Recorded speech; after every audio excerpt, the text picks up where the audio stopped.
Welcome to Java JSON, and in this video we are going to talk about design patterns of the Java. So whenever you go with any of the project, you can see lots of the design patterns we are using internally for the particular modules. So each and every modules, maybe the design pattern will be same or maybe the different. It's happened in each and every project. So if you see here, there are some of the design patterns which is very popular in the Java. While mainly doing a code in the Java, I am saying because this is the concept for the Java developer. But one thing you have to believe, the design pattern is not for the specific language. Okay, this is for entire the language. It will support these design patterns and you can do it. So if you see here, there are three types of the design patterns. It's categorized. One is creational. Creational means based on the object creational. Structure means what is the based on the class structure we have created or method structure we have created. Okay, and this is the behavioral. So behavioral means based on the method we have created the design pattern. So creational means based on the object we have created the design pattern. Structure means based on the classes we have created the design patterns, and behavior means we have created the design pattern based on the particular method. Okay, so that is the three design patterns we have divided into the three category.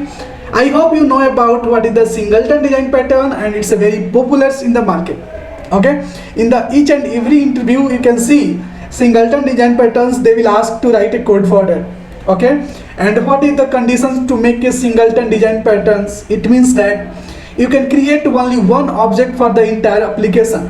Okay, you can't create more than one object for that class. So you can say those classes are the singleton classes, or those classes are supporting the singleton design pattern. Like that you can say.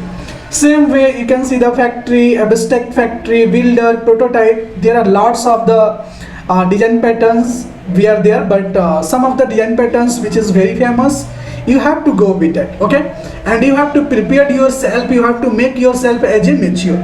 Okay, right?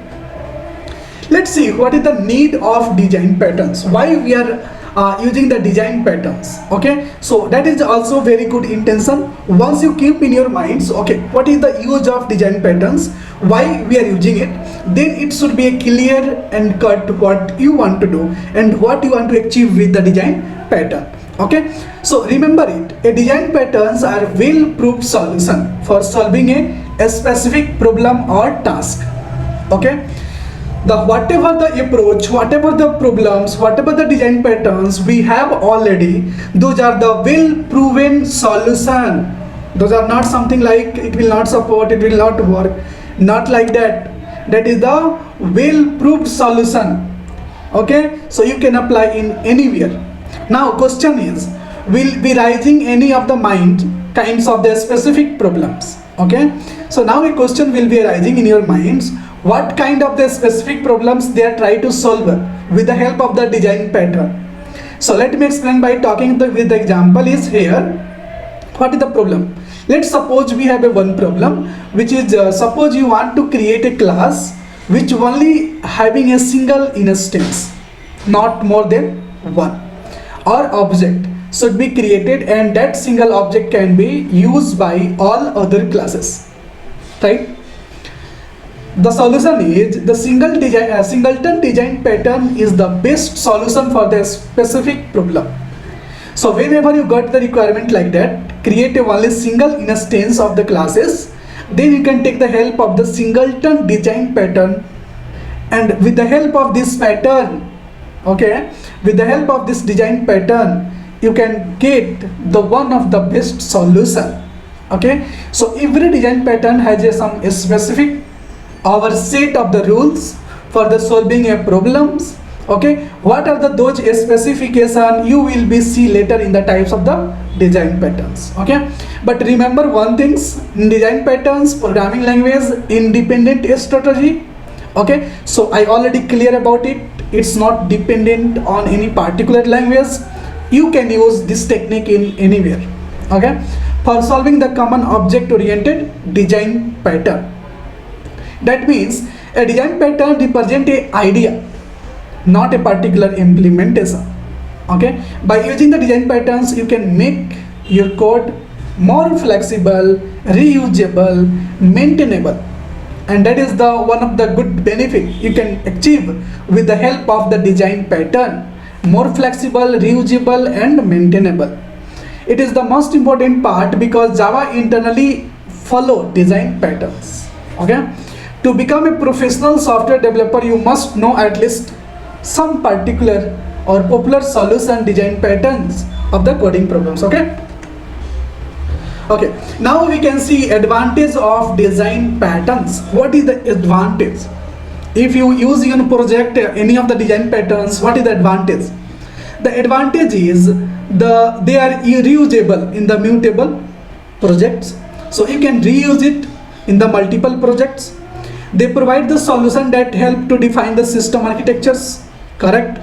The capture the software engineering experience. They provide a transparency to the design of the application. They are well proved and testified, means it's already tested solution since they have been built upon the knowledge and experience of the expert software developers. Design patterns didn't guarantee an absolute solution to the problem. They provided a clarity to the system architecture and the possibility of building a better system. That's it. Okay, when should we use the design pattern? We must use the design patterns during the analysis and requirement phase of SDLC.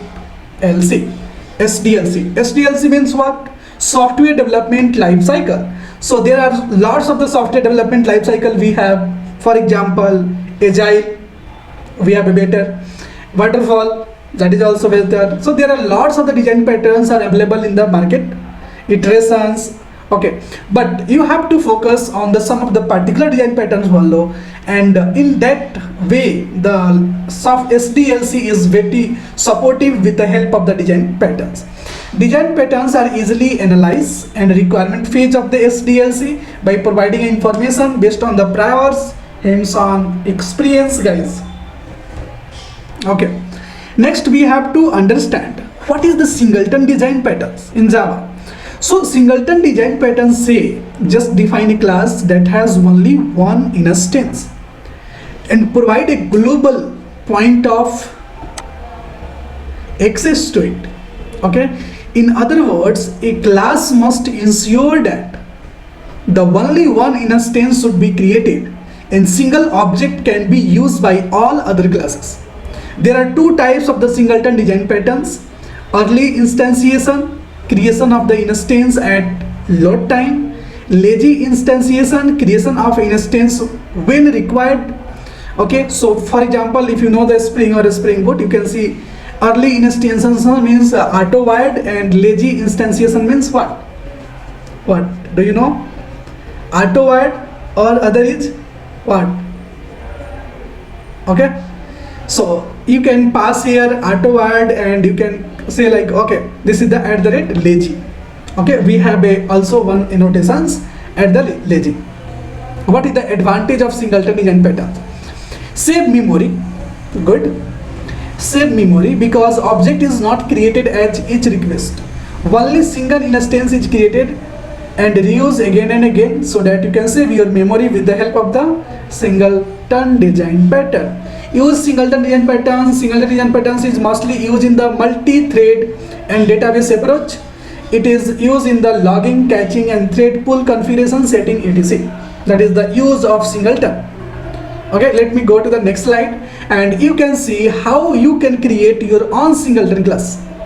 Just create one class, create one variable which is private static singleton, assign the null value, and then after also make sure your constructor will be private, and you can create one method which is get instance. It will return the singleton object, and first check singleton instance, which means this variable is equal to null, then return the new singleton object, otherwise return previous one.